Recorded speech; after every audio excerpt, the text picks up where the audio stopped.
السلام کی بس یہ دعا ہوئی. حضرت عبداللہ ابن عباس رضی اللہ تعالیٰ عنہ روایت کرتے ہیں اور یہ حدیث مشکات میں بیان کی گئی.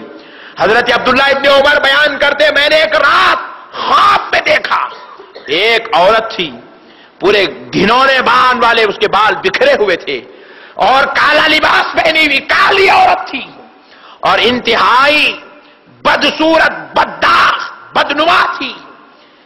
اور میں نے دیکھا کہ وہ عورت مدینے سے نکل رہی ہے اور وادی جحفہ میں داخل ہو رہی ہے. آ کر رسول اللہ سے دریافت کیا یا رسول اللہ میں نے خواب دیکھا کہ ایک عورت بدنما اور بدداغ عورت تھی, وہ اتنے گندے انداز میں تھی اور مدینے سے نکل کر وادی جحفہ میں جا رہی ہے. تو رسول اللہ نے فرمایا اللہ نے ہماری دعا قبول فرما لی, مدینے سے بیماریوں اور بلاؤں کو نکال دیا اور وادی جحفہ میں منتقل فرما دیا ہے. معزز سامعین کرام, مدینے میں بیماری نہیں ہے, یاد رکھیں مدینے میں بیماری نہیں ہے. ذرا بولے بھائی مدینے میں بیماری نہیں ہے.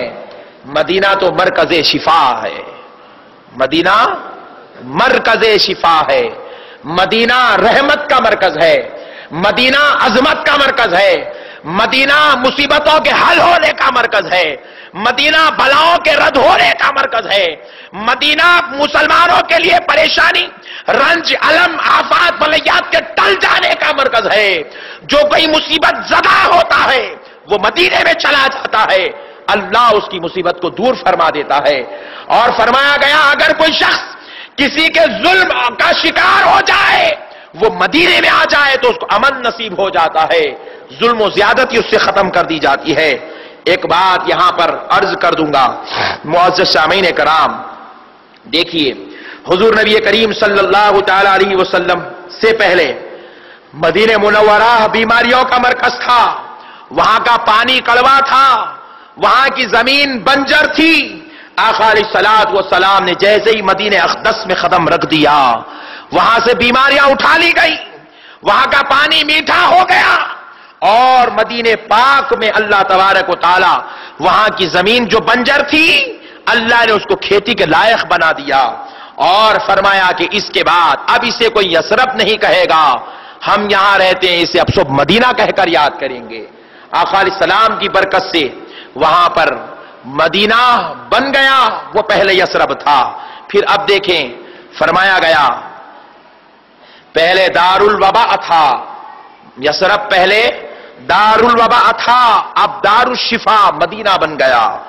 فرمایا غبار المدینتی فیہ شفاء للبرص, قدیم زمانے میں لوگوں کو برس کی آج جیسے شوگر بی پی وغیرہ عام ہو گئی ہے ویسے قدیم زمانے میں برس عام تھا, لوگوں کو برس کی بیماری ہوتی تھی.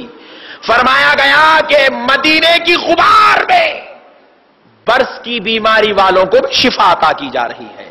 اللہ نے اتنی شفا عطا فرما دی اور اس دور میں برس کی بیماری کا کوئی علاج نہیں تھا. کہا اب دنیا کے کسی دوا میں کوئی علاج نہ ہو, وہ مدینہ آ جائے, مدینے کے غبار میں اس کا علاج رکھا ہوا ہے.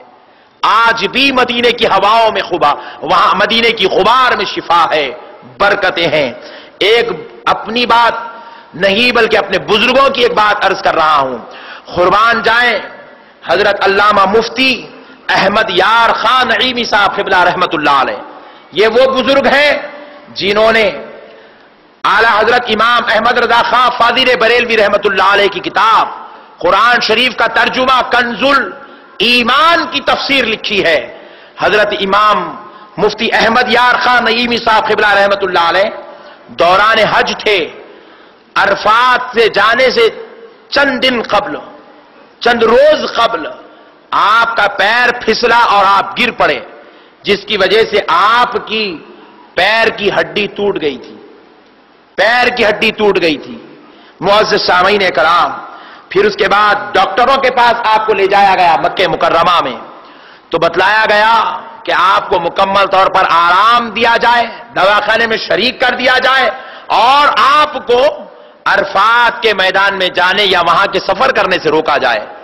تو پھر اس کے بعد مفتی احمد یار خان نعیمی صاحب قبلہ رحمت اللہ علیہ سے کہا گیا کہ اب ڈاکٹروں نے آپ کو حج کے لیے منع کیا ہے کہ آپ عرفات کا سفر نہیں کر سکتے. اب آپ چل پھر نہیں سکتے کیونکہ آپ کے پیر کی ہڈی ٹوٹ گئی ہے۔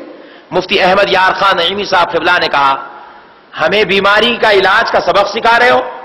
ہم نے تو ساری زندگی بیماروں کو مدینے والی شفا کا دوا کا پتہ بتایا ہے، مدینے کی والی شفا کا پتہ بتایا ہے، اور تم ہمیں مدینہ کے قریب بلا کر ہمیں اپنی بیماری کا علاج سکھا رہے ہو؟ ایسا ہرگز نہیں ہو سکتا۔ ہمیں مدینے پاک لے چلو، ہم اپنی دوا خود جانتے ہیں۔ ہمیں مدینے پاک لے چلو، ہم اپنی شفا خود جانتے ہیں۔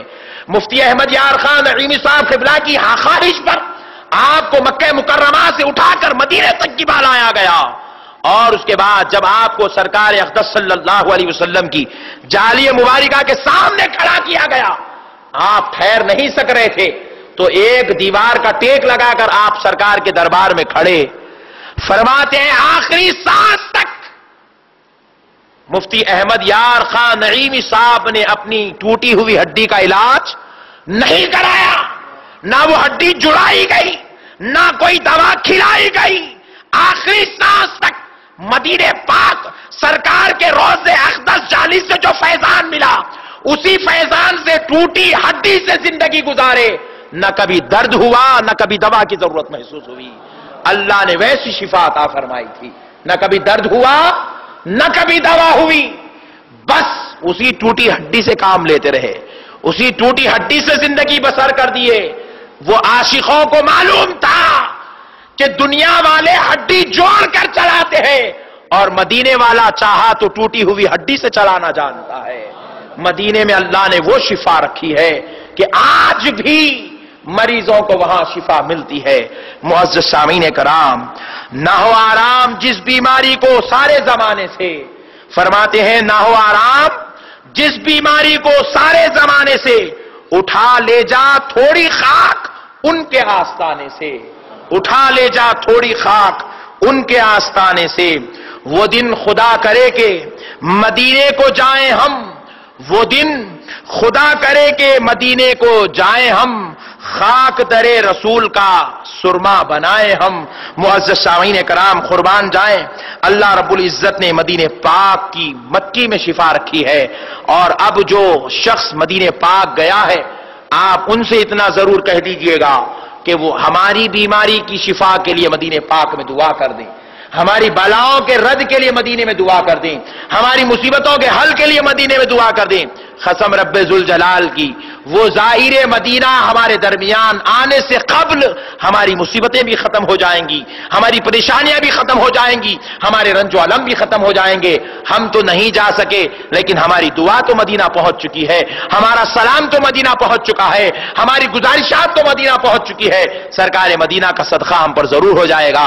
اللہ رب العزت سے دعا ہے، پروردگار تجھے تیرے پیارے حبیب رحمت للعالمین صلی اللہ تعالی علیہ وسلم کا واسطہ، میرے مولا ہم سب پر رحم فرما، ہم پر